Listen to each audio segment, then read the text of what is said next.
Welcome to Trey's Theory Corner!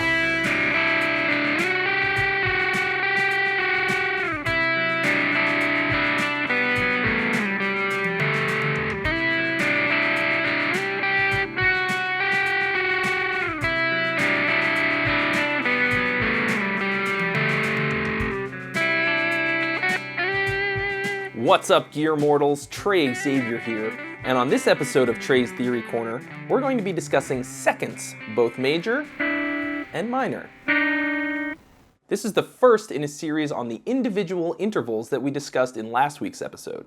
I'm going to be taking you through each of the interval types, one per video, until we've done them all. With some kind of rare exceptions, there are two kinds of seconds, the minor second and a major second. As we discussed in my previous video, a second inverts to a seventh. Major second inverts to a minor seventh. Minor second inverts to a major seventh. Now, seconds are special because they're the smallest kind of interval that you can have, with the exception of a unison, which, as I pointed out before, is just two of the same note. So, a minor second is the distance of one half step, or a half tone, or a semitone. There's usually more than one name for something, and that has a lot to do with where you come from.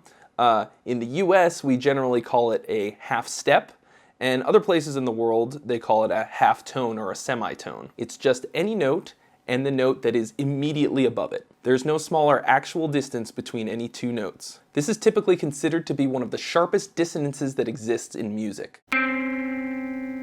Oh man, I think I feel a song coming on. I think maybe I'll improvise something on the spot that'll help you remember what the sound of a minor second is. Let's see what happens.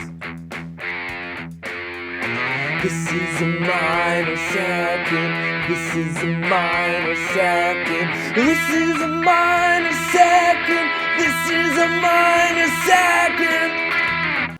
Now, a major second consists of two half steps put together, or a distance of a whole step. So, from C to D, for instance, there's one fret in between, or on the piano there's one key in between the two, and so we have a grand total of a whole step. A half step plus a half step equals a whole step. I think I feel another song coming on! You are hearing a major second. This is the sound of a major second. It's the bigger of the two, it's a major second. Don't forget, major second. In these videos, we're going to be talking a lot about diatonic intervals. So all that means is that they're intervals that exist somewhere within the major scale. There are two places within the major scale that we can find minor seconds, and that's between the third and fourth degrees of the scale and the seventh degree and the root. So I'm going to show you what that sounds like. So here's the root, we're in C major. So there's the third and the fourth degree. So 1, 2, 3, 4. And then we keep counting up, 5, 6, 7, here's the seventh, and there's the root again. There's another minor second, or a half step. Whereas there are 5 places in the major scale that we can find major seconds, and those are from the root to the second degree, from the second degree to the third degree, from the fourth to the fifth, from the fifth to the sixth, and from the sixth to the seventh. Those are all the major seconds, which are also called whole tones, tones, or whole steps.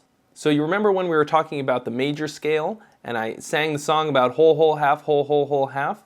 So those whole steps are major seconds, and the half steps are minor seconds. So whole, whole, that's 2 major seconds. Half, minor second. Whole, whole, whole, 3 major seconds. Half, 1 minor second.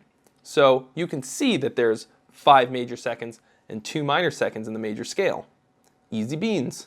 Now, the names that we call things in music theory depend greatly on the context. So keep in mind that the names that I'm giving you, major second and minor second, those are the interval names. When it comes to whole step, half step, semitone, tone, all that stuff, those are sort of what we're thinking of as just the building blocks of scales and intervals and stuff like that. Generally, if we're talking about harmony, which is like chords, and when we have notes stacked up vertically, then we refer to it as a ninth because we want to sort of separate it from the root as much as possible, because this brings us the least amount of dissonance. We talked a little bit about compound intervals in the last video. Now, if we make a compound interval out of a second, we get ninths.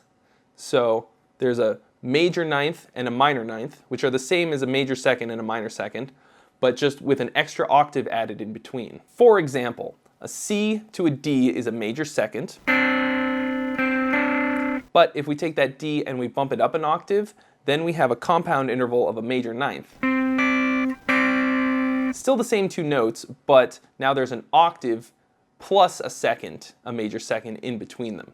Now, generally, we use the word ninth in the context of a chord, when we're using it as a chord tone. So we're going to go into much greater detail on that when we get to chords. For right now, it's just important that you know that they're the same thing, basically. Both major seconds and minor seconds are considered to be dissonant, but the major second is usually considered to be a great deal less dissonant than its minor second cousin. Once again, in different kinds of contexts, they can sound more or less dissonant. Generally, a major second can be pretty consonant. You hear them in pop songs all the time. You hear it added to chords like a C major add 9 chord is very popular. And, you know, in a major 7 chord, in a C major 7, you've got a minor second between the 7th chord tone and the root. So basically, if we think of dissonance as a spectrum, we've got the minor second all the way over here at most dissonant, and then there's 1 or 2 or 3 other intervals before we get to major second. It's not quite as consonant as a 3rd or a 6th, but it's very far from the most dissonant. Just so that nobody can accuse me of being ignorant or not thorough, there are in fact cases in which we have diminished and augmented seconds. So a diminished second would actually be the same as a unison. So that means that we're taking a minor second and making it smaller, which just gives us a unison. So that's, in this case, 2 C's, the same note.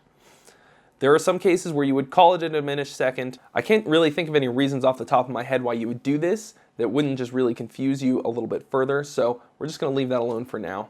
There are also some cases in which we would use an augmented second, which means we take a major second and make it larger, giving us a minor third.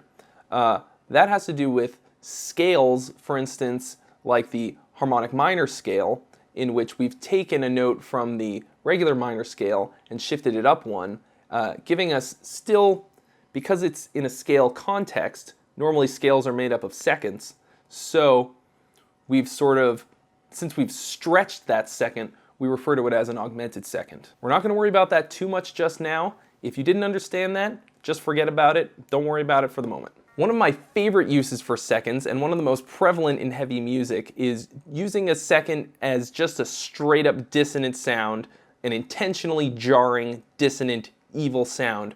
For instance, in the song Nobody Takes Pictures of the Drummer by Nora, they're just using it as balls out dissonance like this.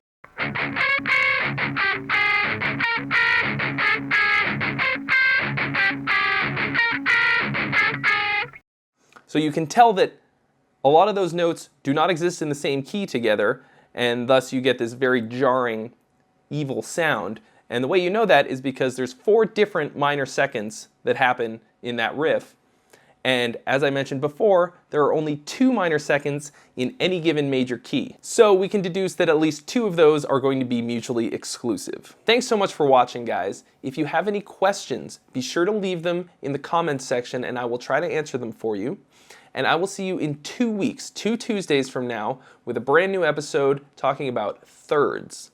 So be sure to subscribe so that you get that sent to you in your inbox. First thing you gotta think about when it comes to music theory. Number 1, what the fuck is it? What the fuck is music theory? If you already know the answer, please don't shout it out, because you'll look like a crazy person at home by yourself. But really, in order for you to understand what you even need it for or why you should care, you gotta know what it is. And before we go any further, I have to define what I think of music theory as for you, so that we can take this journey together to improve our musical knowledge and understanding.